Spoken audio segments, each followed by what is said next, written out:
technology changes a lot. Yeah, every day it's Every day. Okay. I think we're live. Cool. What's sweet. up, Alan? Yo, what you Yeah, doing? How you doing? I'm all right, man. Thank you for being here for an episode of the Underflow podcast. I appreciate this, man. But of course, yeah. What is Underflow?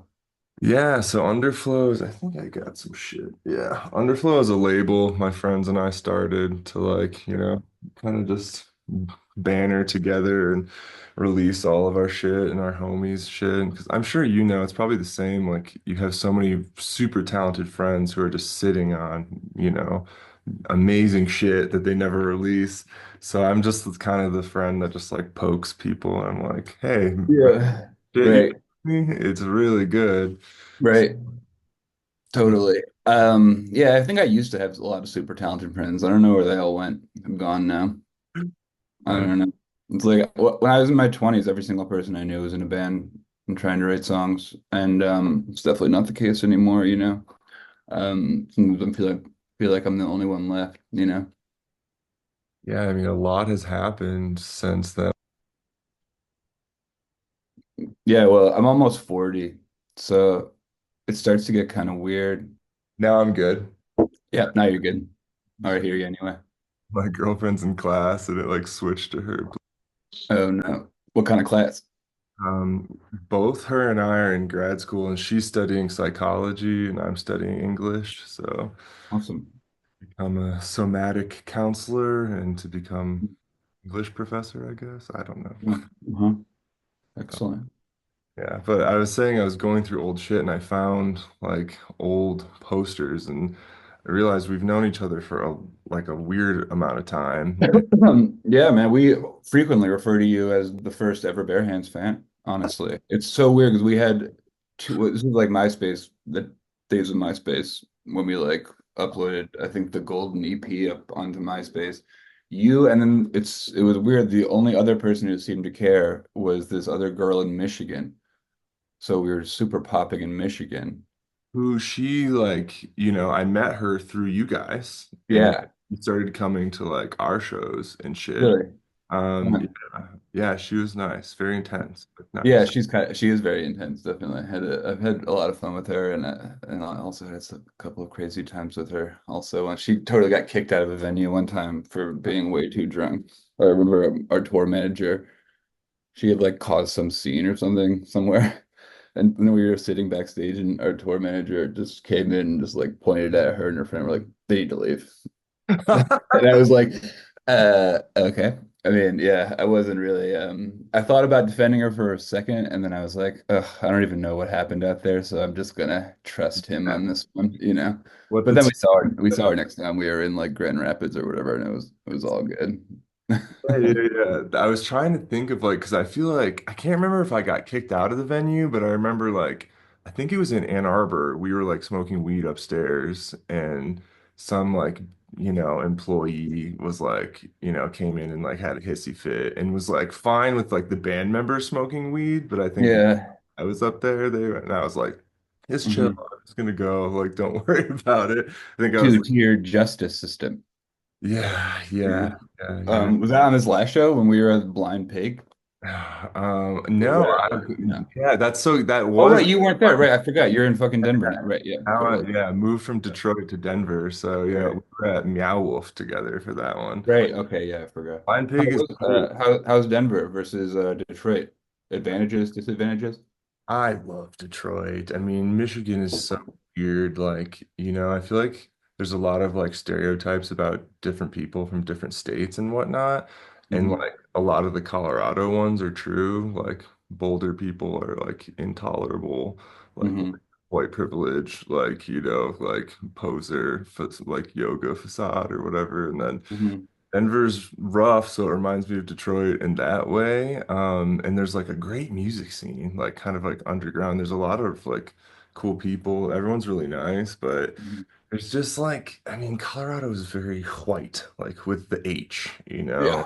like growing up in Flint and Detroit and then like living in the UK for a while, it just feels weird to me when I'm in a place like that because I'm like, oh, this isn't representative of the world. This is weird, Yeah. you know? Right.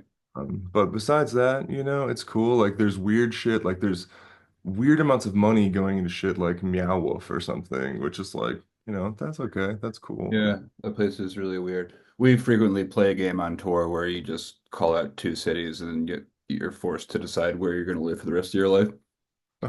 And the game mostly is trying to pick the two worst places and then making someone pick between two awful places. You have to like think about it for a really long time and imagine what your life would be like if you lived in Biloxi, Mississippi, or fucking Bismarck, North Dakota. God, the Dakotas, You dude. know, Like, it's kind of like who would you rather have sex with, but for yeah, cities. for cities. Yeah, Yeah, that's a good tour game for sure. it's a Just good time passer. rock Yeah, I've around spent a there. lot of time doing that. Yeah. It's so funny because my girlfriend, like half her family is in Germany, but the other half is in Boise, Idaho. Mm. It's like a lot, and I have multiple family members, through whatever who are like connected to law enforcement, and I'm pretty like vocally against law enforcement in the police state. So that's always Hmm. a thing too. Yeah, that's There's hard. still people that Boise creeps me out in general, man. Like, there's too many Mormons there. I don't know. All of Idaho's, man, I don't know what's going on up there. I mean, I'm sure there's some great people on both sides, but yeah, yeah, it well seems like said. there's some pretty extreme folks up there, especially the farther north you get. You can still go to jail for weed. I think there's still people like in jail for weed, like right now. And Certainly. I Yeah. Uh-huh. but I think there's a lot of religious cults up there too. yeah, for Uh, sure. Yeah, my mm. friend had moved to Oregon and he said the same thing. Like there's a lot of it's super white, it's a lot of weird religious cults and like, obviously Yeah, Portland. Eastern Oregon is really wacky. Yeah, I mean that's like Eastern Oregon basically is Idaho. I think they're even trying to secede. There's a bunch of counties in Eastern Oregon that are trying to join Idaho, and they're like trying to get some referendum going, and in the Oregon State House in Salem, not getting much traction. Yeah, I've always thought if there's like a coming Civil War 3, Oregon would be a good place to kick it off because of how extreme left much of the population in Portland is, and then how right wing all of the eastern half of the state is, and everybody's armed up there. It's like guns everywhere. It could definitely go down there. Extreme. I feel the same way about Colorado because it's like, Yeah. Hmm. everywhere except Denver is like super. I mean, there's like little, liberal rich pockets throughout the mountain, Hmm. but it's super secluded, which all of this talk reminds me. I wanted to ask you, did you see that recent film? I think it was an A24 movie, Civil War. Yeah, I did. What did you think about it? Um, It was creepy. It scared me. I thought the best scene was that scene with Jesse Plemons, which they already totally milked in the trailer. So it was kind of like, you Oh, I know, the trailer. So I you know was, when you watch like comedy trailers, like if there's no funny jokes in them, like this movie, it's 100% guaranteed this will not be a funny movie because you put all the funniest parts into the 100. trailer. So when I saw that, I was like, oh yeah, this that Jesse Plemons scene like looks really intense. Like I dig it. And I was kind of with it for up through that scene, and then I just thought they like I don't know, did they run out of money or something at the end where all of a sudden it was like, oh, and then we stormed the White House, and like that whole sequence takes like 3 minutes, and Yeah. then all of a sudden they're just in the it was just like Yeah. where's the protracted battle around DC? Where's the like the trenches and like the building to build, like it was just like Yeah. wrapped up way too quick at the end. I thought it was very jarring to me. I don't know, I was also watching it before I went to bed, and it was just not wasn't the best timing. you Yeah, know I you got to be didn't. careful what you watch right before bed.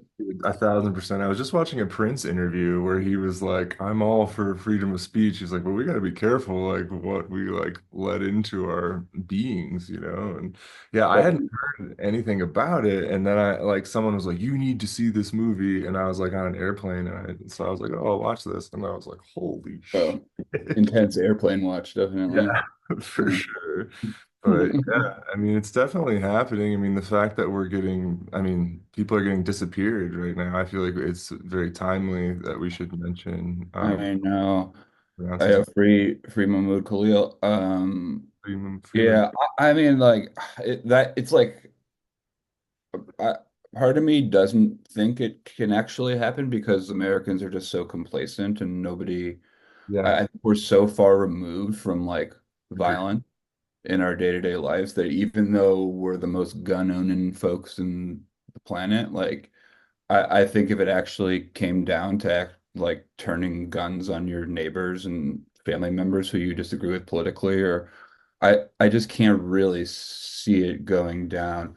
I mean, I guess the big question about in terms of real civil unrest and would be the military's allegiance to Trump and whether or not they'll, fulfill orders that are illegal or unconstitutional, or whether or not there's anybody up there who can stand up to the dude. Yeah, yeah. I mean, it's very weird. The whole like Elon, like I'm just like I remember like a decade ago, like he was like the liberal billionaire of choice, I know. maybe not even So a decade ago. And now like I saw this interview between Elon and Netanyahu, and he was like saying like you're not the president of the country, you can't ever be. And he was like, well, not officially, but like he's like, so you're the unofficial president? It's like, holy shit. I know. No, I mean, I do think, I mean, he's a troll, first of all, is like, I think one of the most important things to remember. And I think that Donald Trump is also a major troll. And, you know, um, Yeah. I was watching, this, what's that thing, that British documentarian, Adam something, he has these documentaries called Trauma Zone, and then the other one's called Hyper Normalization. Dude, I feel like this was just being recommended to me like through the algorithm. That's Yeah, really they're really incredible. They're on YouTube for free. You got to watch them. Just really fun. apt and interesting socio-political international analysis and Might stuff. have one And pulled up. That's so crazy. Okay, yeah, sweet. you have to watch these. And he talks about this guy that became Putin's deputy something during, I think, the late 90s. And he had a theater background. And he basically came up with this idea of like make so much shit happen or look like it's going to happen or just say the craziest things possible, and then you just kind of blast the general population into this state of not knowing what the hell is true anymore, and people will just tune out. Yeah. And I see a lot of that in what's happening right now, with Trump, like, oh, we're doing tariffs. Oh, we're not doing tariffs. Oh, we're going to take Canada. Well, we went Canada. Like, oh, we won't really go after Greenland. Panama's ours, but I was joking about that, but I'm not joking about this. But, every single day is that kind of shit is happening. And I can't help but feel like he's drawing some influence from that model. I think they called it like the fire hose of misinformation or something, Right. where you just blast out as much crazy shit as possible and then people are just done with it. It just I don't know what to make of this anymore. I don't know what's true, and then you get a very lethargic and detached voting population that is easier to control, you know. And what very, very well said. I mean, that's Yeah. put simply, we are just so divided and distracted and easily manipulated. I mean, the masses are pointing the fingers at each other instead of all these people with all the money and the power and control. And it's what blows my mind is like, how did the common people, like the working class masses, think that these like, they're born into it. They're like, these people were born into wealth that most people we will never understand this type of wealth like apartheid, emerald mines, and like real estate moguls going back decades and decades, and now like people think that they're gonna like, I mean, we know these people were also connected to Epstein, so even the conspiracy theory, I mean, I don't know like what the whole QAnon thing is, but like I always think why like if those people like, they latch on to like whatever it is, like Pizzagate or Epstein or whatever. It's like, okay, well, we know like the Clintons and the Trumps and Elon Musk for sure. I mean, it all like ties together. So that's what I don't understand.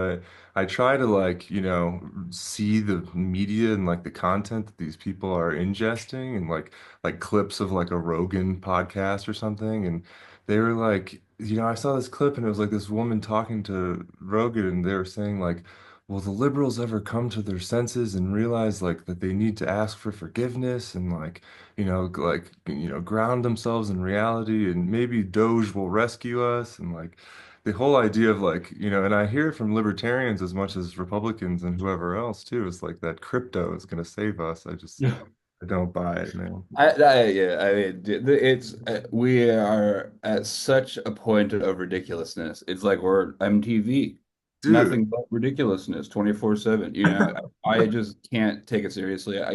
And it's unfortunate because like that fire hose that I was just talking about, it's done its job on me. I'm totally tuning out. I don't fucking care as much. oh, It's one uh, of those things where it's like if you're not going to like mhm, I vote and I'll throw some money towards people's legal defense funds that I'm into. I can't donate to politicians anymore because I've been hosed too many times, giving $50 to John Fetterman and fucking people who just turned out to not be who you thought they were and are centrist Dems who are not willing to stick their necks out to make a change. So mhm. I've really, probably in the past 10 years, really tried to detach as much as possible from the political world. It gets me riled up and it doesn't provide me any benefit. Well Um, you said. know, Well said. and so it's like, how much do you want to poison yourself, especially if you're not actively going out there and I don't know, I mean, running for local office. I guess the protest movement is something you could do, although, I'm not sure about the efficacy really of that. Mhm, Um, mhm, but it's like it can be very masochistic to live in that world, read about it, stay up on the New York Times, mhm. listen to the podcast and stuff, um, It- and know that I'm really spending most of my time trying to make beats and stuff. Fuck So, yeah. I, it's like that's kind of what I want to do. That's what I've kind of devoted my life to. So it's like, yeah, trying to bite down too much on the toxic stew that is like the current political world well, can just be like absolutely self-defeating and shitty. yeah, no, 1,000%. That's really, really beautifully said. I mean, I canvassed for Obama like when I was living in like central Detroit, and Right? all these families were like, "Honey, like go home. Like we're voting for Barack," And so it's like even like good intentions can be misplaced, and then like now he's considered the drone strike president. So like you said, it's like you have to focus on your immediate experience because otherwise life will pass you by. It's like we're Yeah. having these huge life moments go by, like, marriage, divorce, deaths in the family. It's like that shit's way more important, like tuning in to what's actually happening. And I love what you said that you're making beats. That's a perfect segue because what I really wanted to talk about in this conversation is music and mental health. Hmm. So I think they go hand in hand too for people like us who end up spending hours like in headphones or in a recording situation or Hmm. whatever. So I'd love to bring it back and, get some of the history. And I have the whole discography on wax behind me here, so we Wow. can pull it Thank out. you. Thanks for the support, really. Yeah, no, I mean, you guys are the real ones. And, if we bring it all the way back, yeah, I think I've known y'all since like 2006 or 2007 through, like you said, MySpace era, dating ourselves. Yeah, 2006 is when the band first like Yeah. played together. I think the Golden EP came out in 2007. Yeah. And then yeah, it's been so how many years? It's been almost 20 years. It's That's, been more than 20 years. that's, 21 years. Yeah. that's Wait, all. no. No, it's been 19 years, right? Happy 20. So yeah, I mean, pretty wacky, 5 records, I don't know, a bunch of different managers, different labels and stuff, we're going on tour in June. I think we're going to announce it next week, Dope. to tour Key to What, the new record. And, Yeah. it feels pretty strange to tour these days, I have to say. I feel old, definitely. Val's back hurts in the van. Because we're like at this, we just, I have friends and peers and stuff who, bought houses off Hmm. of music money and they tour in buses and they sell 2,000 tickets a night in every town. And, that I think is a lot more doable for like a 40-year-old. I mean, obviously like that's like an actual career, like we're like really, really scraping the barrel here and eking out an existence off of the money the bare hands can bring in. Which means touring in a van, obviously, and playing to 200 or 300 people a night. And I still love it. It's really fun and stuff, but like I said before, it's like it's pretty obvious why most of my musician friends and stuff have dropped out in terms of the professional arena at this point, and treat it like a hobby and jam with friends and stuff. Because yeah, to continually devote your life to this, when it doesn't bring in a lot of money, and it can be really hard on your body and soul. I see why people want to drop out and look for something that's more stable. Yeah. No, for sure. I mean, I remember like a decade ago, I think it was because I loved that band Yuck, and they're actually like friends. They grew up with my cousins who live in London, and they Hmm. kind of broke up like, well, their singer left, and now he's like, he just won like an Oscar for scoring something or something. Oh yeah, I heard about this. Yeah. Uh-huh. Yeah, yeah, Daniel Bloomberg. Anyways, I remember like a long time ago, I remember like asking you guys, like, please don't break up. Like, you guys are too good to break up, like you're actually fucking good, And I feel like if, you know, like the music industry or the world at large made any sense, I mean, obviously you guys have had success. You've been on the radio, you've been able to, like you said, at least eke out a living.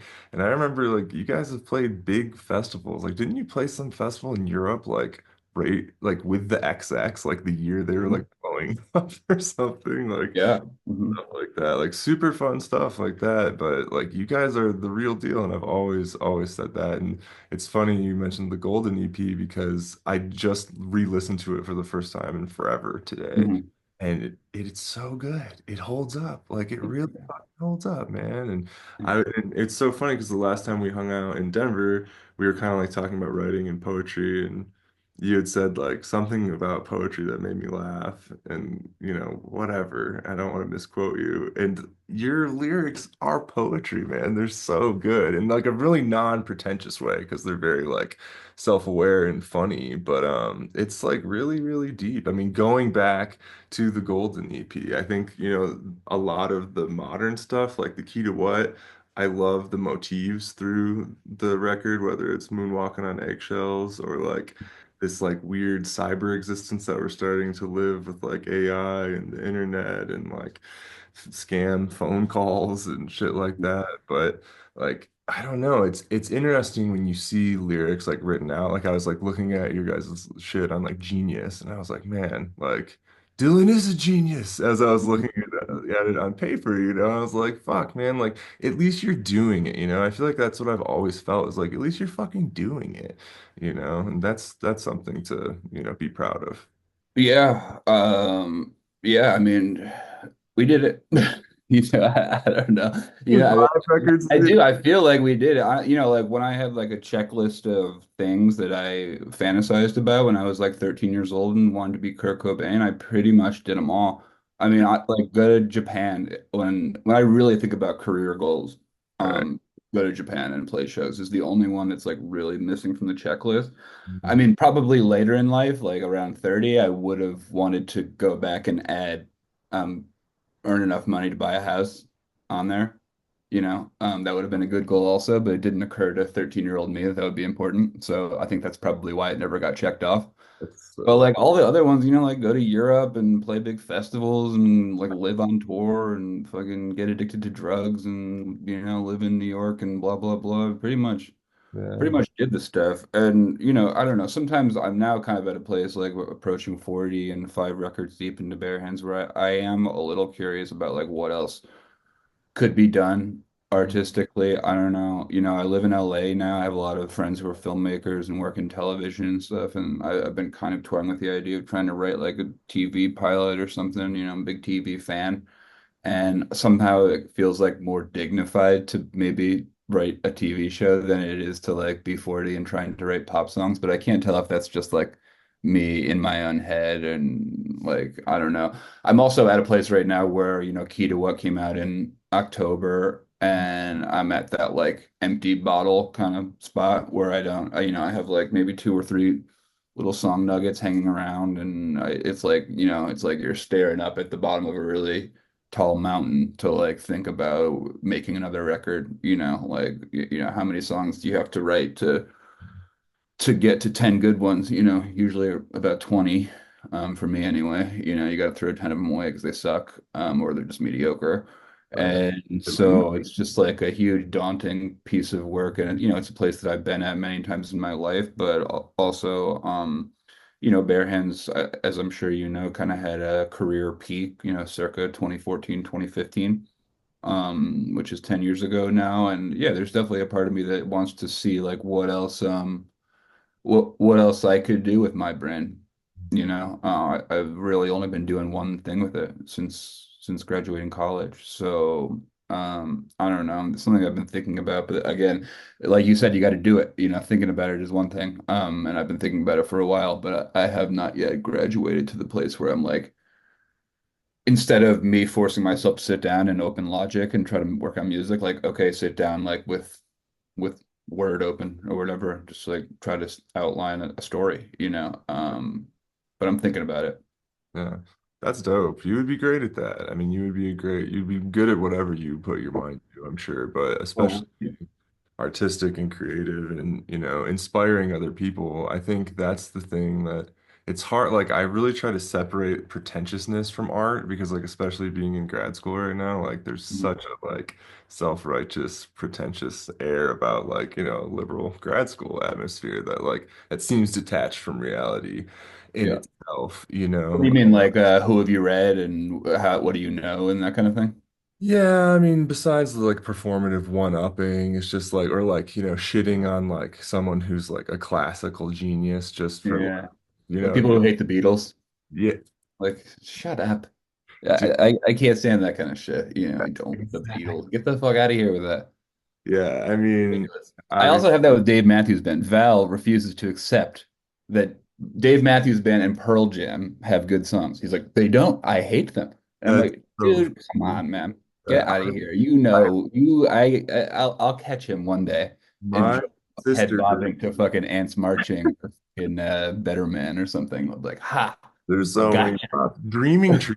Just play when he's falling asleep in the van, just play Dreaming Tree to him. you. Yeah, right, exactly. I Mhm. mean, my sisters, like I grew up with three sisters, and the two older ones were obsessed with DMB. So it was like, Indeed, they were like the Connecticut band for some reason, like suburban Connecticut. That was the fucking thing. It was like, he would come through every year on tour, and it was just like the North Face backpack wearing, Lexus owning crowd. Like that was like get that's super now the fucked up Boulder crowd. on Bud Lights in the parking lot at DMB for sure. That was like the Uh, moment of they're the year for these people. Yeah.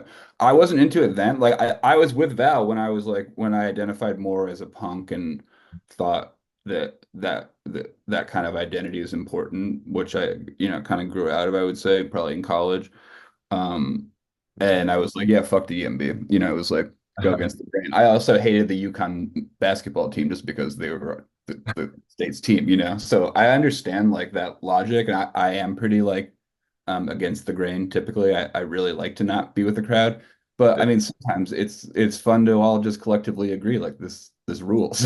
I mean, like why not? I prefer to like things than hate things now. I was more of a hater back in the day. Oh, for sure. I think that changes as you age. Like, maybe it's something about like the 30s or like approaching middle age. You start to like appreciate and be more grateful, I think. But Yeah. yeah, I mean, but the first music, I mean, like once my dad always had this thing of as soon as I get into a band, he'd be like, "Oh, they're doing this." So like I'd get really Right. into Nirvana and then he'd give me Pixies Doolittle. Mhm. I'd be like, "Well, fuck. Like this is arguably even better," but I would just listen to them together. Or I'd get into Yeah. the Strokes and he gave me Television Marquee Moon and like Mhm. Velvet Underground. I'd be listening to the Beatles and he'd give me like Velvet Underground. And like, so I was Yeah. always getting the yin and yang. And I appreciate that because, yeah, the punk stuff spoke to me earlier. And when I was going through the Bare Hands discography, and like, and it makes sense because we used to play together and like we were more punk, post-punk. That's how we were branded then. And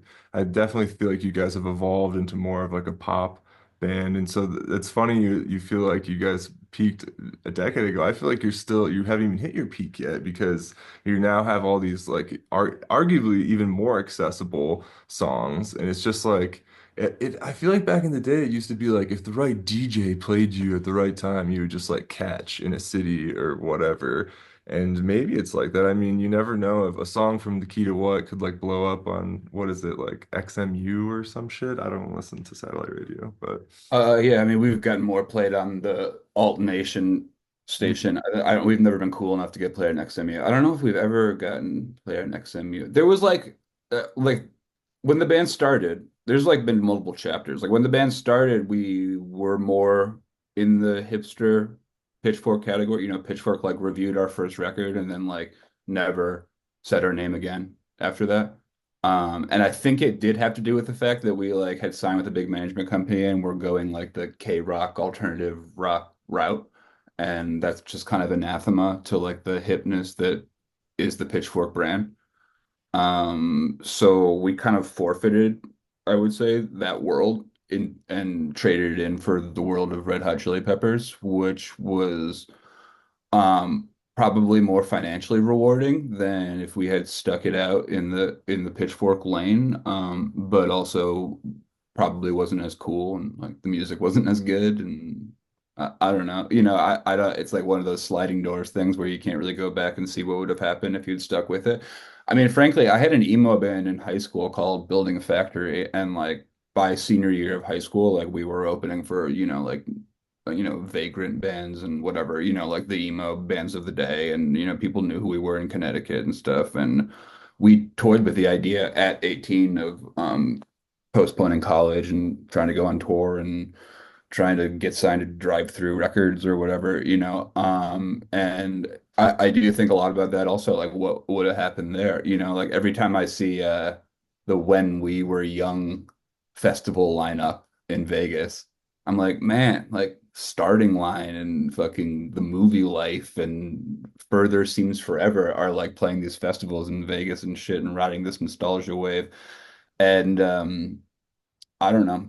We haven't been booked for a festival in a minute, so like it makes me feel envious and wonder about like what, other paths could have been taken and stuff. Or so yeah, I mean with Bare Hands, same deal. Like if we had picked different management company and just kept on trying to play with hip bands and be in the scene and ignore the major label terrestrial radio world, what would have happened then? Frankly, I don't think it would have been possible just because there was just no money at all. The first tour we ever did was opening for We Were Promised Jetpacks, the first full US tour, and we were getting paid $150 a night. This was 2009, $150 a night for the whole band, so it was really fun and exciting, and I was 25 and I didn't give a shit, but that's gonna get old real quick. Especially if you have like a normal life back home with like a partner or whatever, trying to support a family, anything like that. It's just completely implausible. So I don't know. You take what's in front of you. yeah, no, that's so true. I mean, it's hard to say because it's just like, again, I feel like you guys, what's special about you guys is you mash genres and I like, like almost like Beck style, where it's like you can't put Bare Hands into a box. And it's funny because that's all that like the world of capitalism knows how to do is like to Right. Yeah. markets, right? And it's interesting because I feel like I was trying to think of when you got me onto George Saunders, and I feel like it was right before I moved to Scotland, and maybe it was right after you guys had like done like a whole bunch of touring with like Foals, and Hmm. there was like a big, it was like Foals, like Silver Sun Yeah. pickup, and was it Cage the Elephant too, Yeah. which is sick, and you guys went like all over with that. Yeah. When was that? So we all those bands are managed by the same company, and we Right. had just signed with that company. So yeah, they were very keen on having their bands tour together, like build up the empire, keep it in the family kind of thing, which was really cool. We love those dudes, had a lot of fun on those tours, and we like their bands and stuff. Yeah. Um, but I also think it was in some ways kind of limiting not to like network a little more and get to know kind of other people who are doing other musical things and are in kind of a different world. I know I keep saying K-rock, but it's like that's really like the dominant method for that genre to sell records and to build fan bases is to get played on the radio. Which was like even surprising for me in 2014, 2015. Like I kind of thought that that radio stations were done. And I think that's because I was living in New York and nobody drives in New York, so no one's like in their car and like that, that's just not what people are, that's not how they're finding out about music in New York. But then like if you go to LA or any of the middle of the America countries, Kansas City or Florida, everyone is stuck in their car doing their commute and they do listen to, whatever 105.9 The Edge or The Axe or The Hammer or whatever the Buzz, so it is a very real thing. It's still completely a power center in the music industry and that I don't think it's really going anywhere, from what I can tell. Yeah. That's interesting. It's because, like, from the outside of, I've just had, bands almost like as a hobby, I guess, throughout life and, played with you guys. And, like I think we got to open for the Lemon Twigs at the same place that, like, Nice. you guys, we hung out once in Ferndale, if you remember Ferndale, Uh-huh. Michigan. Yeah. That was in Pontiac. But like you would think, like from my perspective, like touring with like Foles and Cage and Silver Suns would be a great thing to open you up to a new audience. But it's interesting hearing your perspective that it could be actually limiting. I mean, and I get it, like you said, like at the beginning, like it seemed like everyone was starting bands and super talented, 10, 15 years ago, 20 years ago now. And I mean, obviously, you were in kind of the thick of it, as Brooklyn was being gentrified and like the hipster runoff era was like peaking and like Williamsburg was just like exploding. When I was living in the UK, I read that book, Meet Me in the Bathroom or Yeah. whatever, kind of talking about how it kind of like skidded to a stop after that, like Todd P shows and all these underground shows and like the DFA parties and stuff like that. And it's just interesting to think how much it has changed. And I think a good example of like what you're saying, like the hipness factor too, is I always think of Boy Crisis and Das Racist. And I remember one time we were playing together as we were all setting up, you played like like an entire Boy Crisis record that maybe never came out or something. And I need to get that from you because it was so Hmm. good. I mean, that band was so good and so Yeah. fun Boy, and man. fearless. Um, but Uh, then Das Racist happened. So then like, uh, yeah. I mean, those were like my closest friends at the time. I'm still close friends with a lot of those people. And yeah, Boy Crisis was like next up. I mean, MySpace, God, being in a popping band's top 8 friends was like one of the main ways that bands were getting discovered by A&R people and label owners and stuff. It was like, it was when MGMT popped off, it was just a complete gold rush of A&R people and label people and managers and stuff to be like, okay, who are this band's friends? And it really felt like they like went down the list of MGMT's like top 8 friends, and all of them were signed and whatever within like a matter of months after, Oracular Spectacular came out and did what it did. And m most of them don't survive. That's how the business is set up. It's like show business. These companies, you sign 10 bands and you hope that one pops off so much that it could pay for the 9 other failures. That's how the movie business has like always worked. And I think music is the same way. Like I always kind of compared like our managers like philosophy and business sense as like it was almost like buying horses, like to be like to race. You know what I mean? Like you buy 10 horses and one of them wins the Triple Crown and like you won. That's great, And the other ones, like that's kind of it, they get forgotten, and we kind of I think, are in a limbo between those two places. We're not exactly forgotten, but obviously, like, didn't pop off to the degree that we're, buying houses and headlining festivals and bringing in millions of dollars and stuff.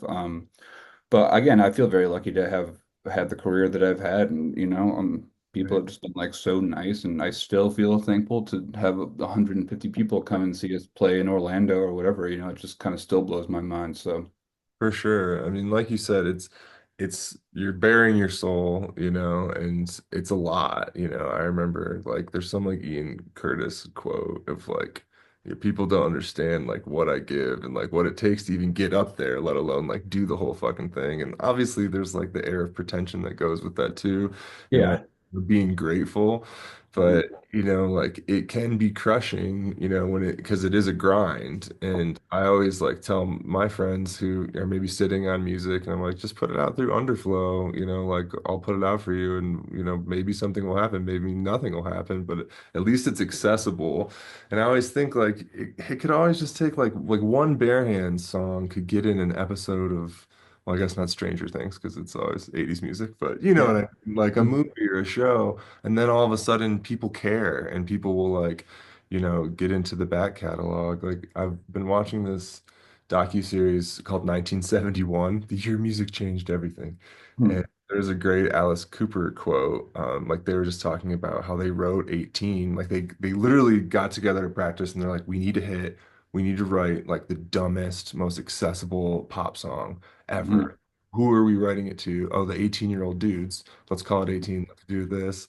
And Mhm. Alice Cooper said that once you have a hit, it's like your golden ticket into the Wonka factory, and Mhm. suddenly people care, and then they're buying records. So it like unravels, you know, a whole new world.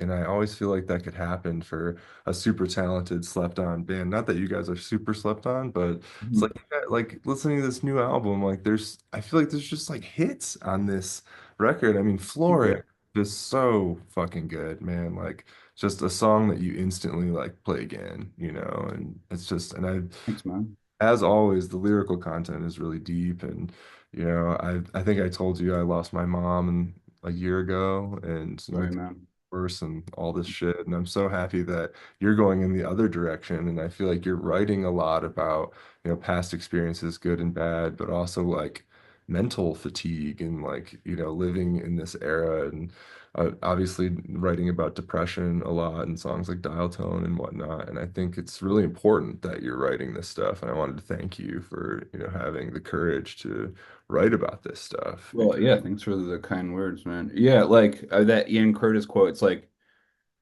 getting up on the part that I think is the biggest struggle for me, like getting up on stage has always been more like the fun part to me. But the part that's torture can be the songwriting, you know, and especially the song finishing.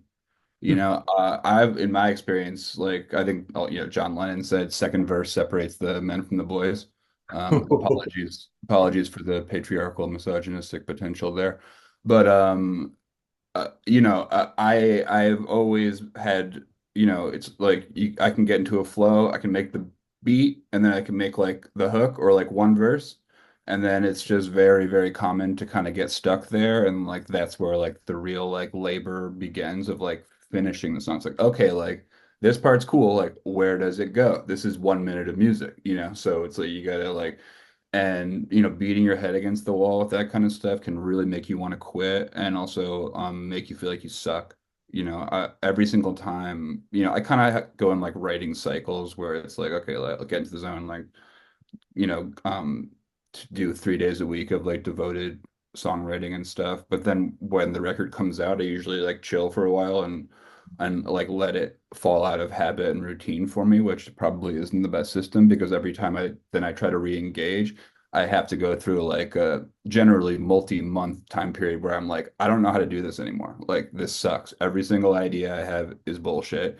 I don't think I have any more songs left in me. I'm too old for this. This is a waste of time. You're an imposter. You're not as good as your favorite bands. Um, and that's just like a inner voice and censor that needs to be silenced if you're gonna ever actually produce anything and release it, you know. And I have known people back in the day, especially a couple people come to mind who made really good tunes and then convinced themselves that they weren't good enough because they weren't LCD sound system, you know? And it's like, okay, I mean, yeah, maybe you didn't write a song that's like as transcendent and perfect as like whatever Daft Punk is playing at our house or North American Scum or what, you know. But that doesn't mean that it doesn't have value and somebody else might, you know, fall in love with it. And like if you're gonna hold yourself up to that standard, you're gonna be waiting a long fucking time, you know, likely forever.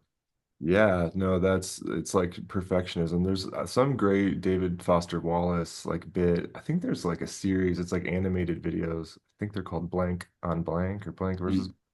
They've got Kurt and Lou Reed and Hunter S. Thompson. And there's a Yeah. David Foster Wallace one talking about perfectionism and how then you never release anything, and then that's a problem. Yep. And then that's pretentious in itself too, you know, and it's a nasty cycle, like you said. And I think it's really human going through these cycles of self-doubt. And like you said, you have to kind of like, you know, get your courage back in a way and like say, you know, this is better. The world could be better for sharing this. Like you said, it could connect with someone. I remember again talking about John Lennon. There was like a good story of like he was talking about he did so much acid that it like gave him like ego death and he had no ego left.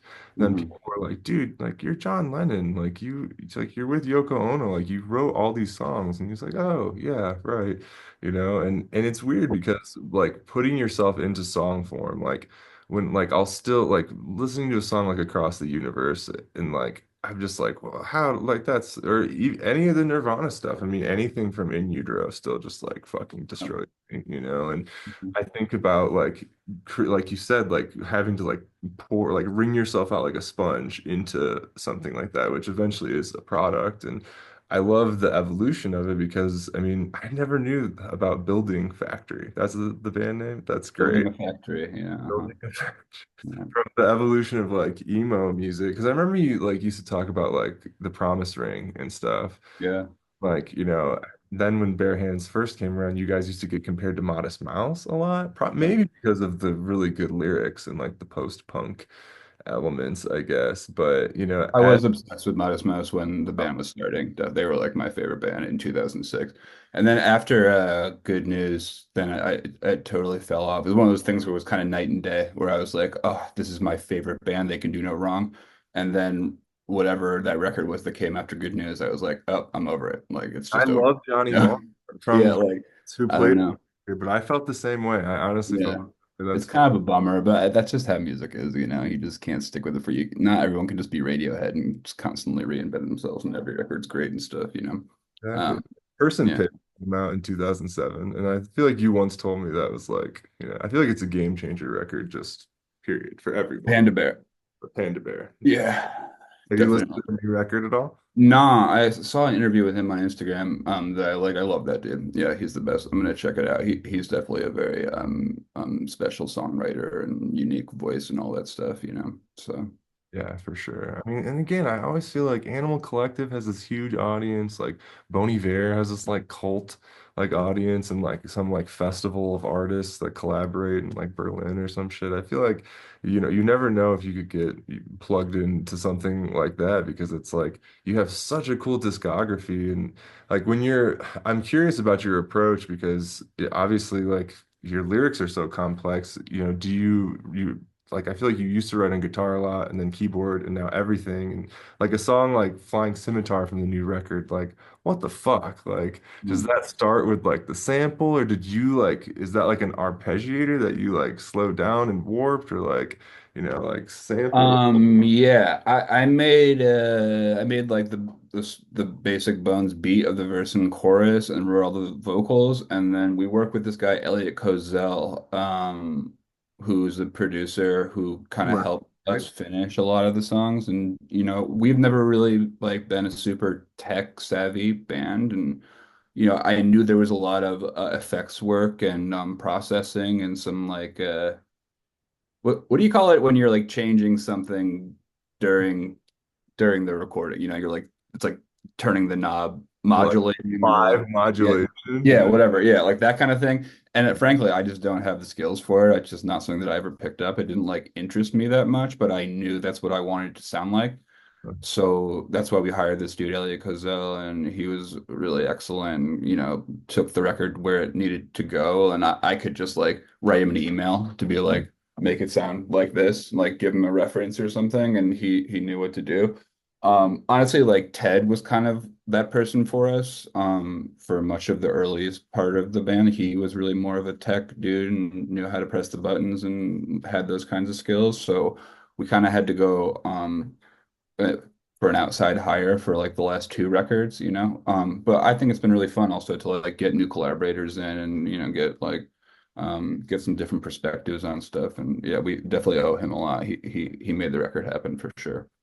Yeah, I mean, it's super cool to see like the evolution of the sound over time. And it's always, I feel like it's so hard when you're like doing like a cross genre, mashing things song to song to then have consistency. And I feel like you guys do that really well. And maybe it's your vocals and anchoring, but you do a lot of different shit like, vocal effect processing and falsetto and Yeah. a regular voice and almost borderline rapping. I mean, you guys got me into the Church of Woo, really, and Yeah, right. Yeah, I think it's like what you said before is that yeah, like I just kind of like put out the best songs that I wrote, and the genre just doesn't has never really been important to me, and I usually don't really sit down to write songs with like intention, really. I kind of just like let it happen. It feels like more magical to me, and special. I think that that's why our music has been so diverse, and I think it's been cool, but I think it's also been difficult to market to people, you know. We're not exactly like a guitar punk band. We're not like an electro act. We don't like fit in like the EDM world. Like, we're just kind of between places in a lot of ways. And I think people like you who like to dig in and like find underground bands and like see what's going on out there and like turn rocks over and stuff can find it and be into it. But it's a harder sell for mass market when like we don't have the songs don't all sound the same. We don't all dress the same. We don't have like a really like cohesive aesthetic where you see a picture of the band in Rolling Stone, you're like, oh, they're gonna sound like this, you know. We've just kind of always been more nebulous than that. Sometimes I think to the band's detriment financially and probably spiritually and stylistically to its benefit, you know? Yeah, no, I get that. I mean, pros and cons to everything, I Yeah. suppose. But I feel like, it's so funny because again, I guess maybe times have just changed, but it's like Animal Collective had this huge cult following and like a festival following, and I feel like a lot of your guys' stuff is more accessible than that. And you've had like borderline hits with like, Backseat Driver and like I feel like you guys have that crossover potential and maybe times have just changed. Like I always think like would Beck or Radiohead even like happen now? I don't know. And I think it's important that you guys are still doing it because it's really inspiring and it's not like your records are ever like overly political or like topical, but you're always saying some shit, like about the human condition with your music that I feel like other stuff, like other art forms of all kinds, barely, scrape the surface of. And I think there's a lot of like raw honesty and like tongue-in-cheek humor in your music that's really, that could connect with this kind of like weird generational dissolve that's happening as people are, kind of getting disconnected from each other. I know we're like entering kind of like our home stretch here. Yeah. I don't want to keep you over time. I was curious if you had anything you wanted to share, like any highlight, moments, highlight reel of your life, moments you would want to share or talk about what's to come. Yeah, nah, man. I think we covered a lot of interesting ground here, and thanks for having us on. And yeah, I would just encourage people to listen to the new record, Key to What. It's like on barehandsband.com. You can buy the vinyl, and if you live in the American Mid-Atlantic, Southeast, or over to Texas or the Midwest, we're gonna do 3 weeks of shows in June. Oh yeah, So Baltimore, Charlotte, Atlanta, a couple Florida shows. I think we're playing New Orleans, which should be fun. Texas and maybe like Ohio and stuff like that. So if any of your watchers or listeners are around, please do come out and say hi. awesome. Yeah. Yeah. I'm really grateful that we were able to take some time and do this. I know everybody's really busy in our hectic day-to-day. Man, I'm not that busy. I think you're busier than I am. But Yeah, yeah, thanks for having me on. It's good talking to you for yeah, real. of course. Yeah, it was really good catching up. I'm actually going to be in LA at the end of May, so I'll let you know and maybe Oh, we can. sick, yeah. Yeah, because your friend Elliot knows my friend Matt, right? Oh, So right, yeah, we talked about this. You, yeah, the dude who works for local natives. Yeah, that's right. Matt Hoffman, the Yeah. Taco Goblin. Yeah, okay, cool. Yeah, Sick. yeah, Well, hit me up when you're in town. Good hang. yeah, definitely. Yeah. We'll have to keep in All touch. right. Thanks for stopping by, dude. But of course, thanks again. Thanks for having me. Yeah, Peace yeah. out.